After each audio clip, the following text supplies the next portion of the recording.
The soldier needs a long struggle in order to arrive at this beyond of courage and cowardice, to this pure grasping of the event by means of a volitional intuition, that is, by means of the will that the event creates in him. This intuition is distinct from all the empirical intuitions, which still correspond to types of actualization. There is indeed a god of war, but of all gods he is the most impassive, the least permeable to prayers, impenetrability, empty sky, aeon. In relation to propositional modes in general, the neutrality of sense appears from several different perspectives. From the point of view of quantity, sense is neither particular nor general, neither universal nor personal. From the point of view of quality, it is entirely independent of both affirmation and negation. We seek to determine an impersonal and pre-individual transcendental field, which does not resemble the corresponding empirical fields, and which nevertheless is not confused with an undifferentiated depth. Only a theory of singular points is capable of transcending the synthesis of the person and the analysis of the individual, as these are or are made in consciousness. We cannot accept the alternative which thoroughly compromises psychology, cosmology, and theology, either singularities already comprised in individuals and persons, or the undifferentiated abyss.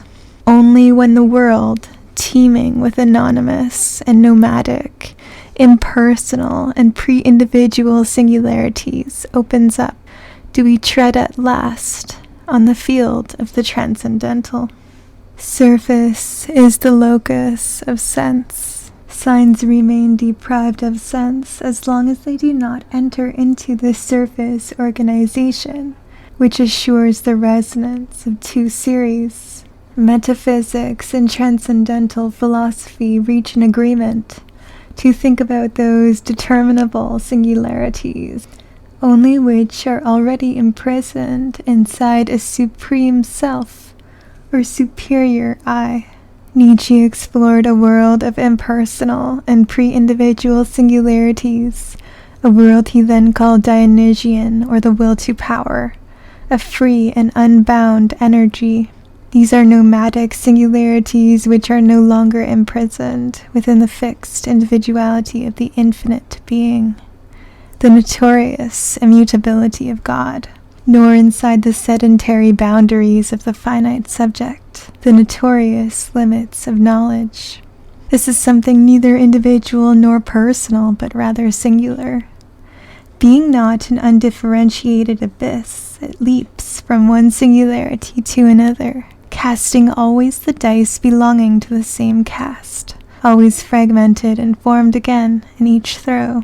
It is a Dionysian sense-producing machine, in which nonsense and sense are no longer found in simple opposition, but are rather co-present to one another within new discourse. The new discourse is no longer that of the form, but neither is it that of the formless. It is rather that of the pure unformed. To the charge, "You shall be a monster, a shapeless mass," Nietzsche responds, "We have realized this prophecy." As for the subject of this new discourse, except that there is no longer any subject, it is not man or God, and even less man in the place of God. The subject is this free, anonymous, and nomadic singularity, which traverses men as well as plants and animals independently of the matter of their individuation and the forms of their personality.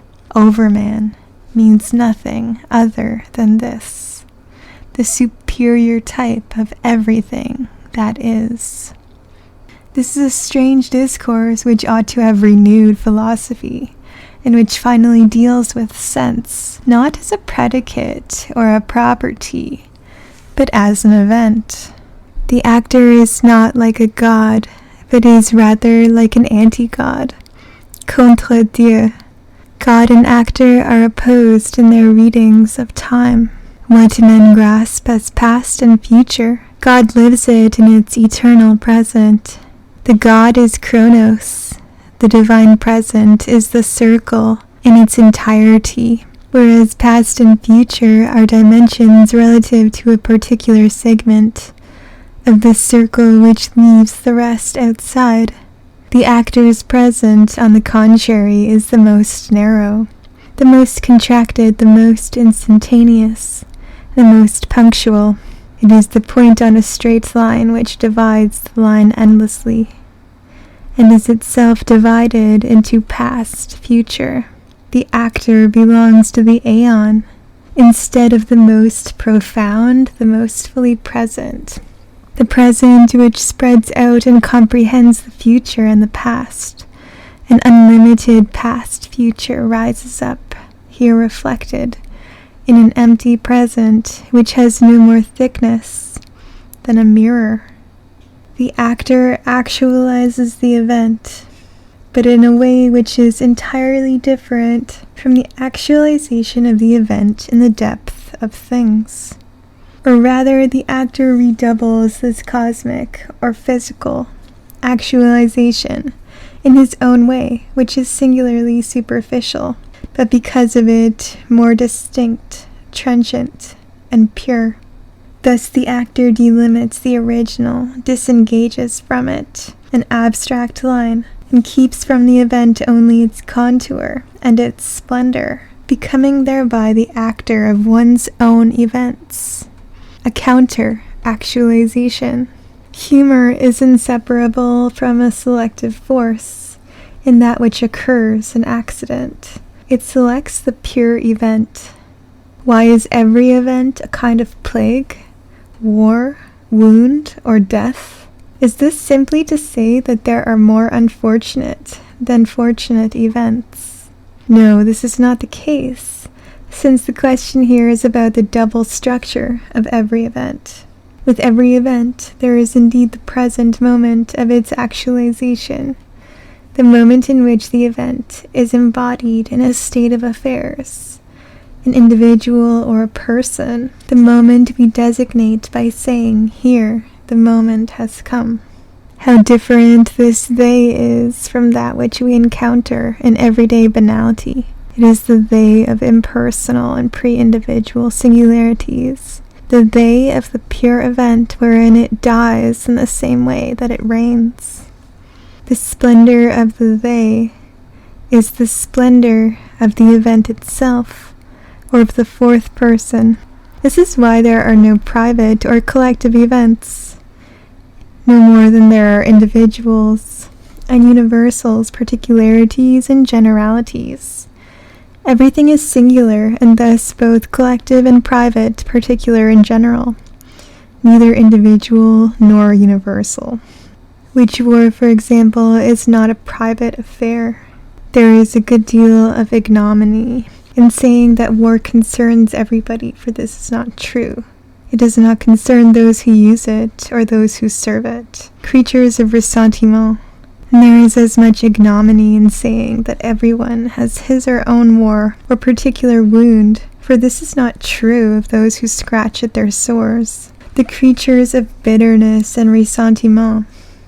It is true only of the free man who grasps the event, and does not allow it to be actualized as such without enacting, the actor, its counter-actualization.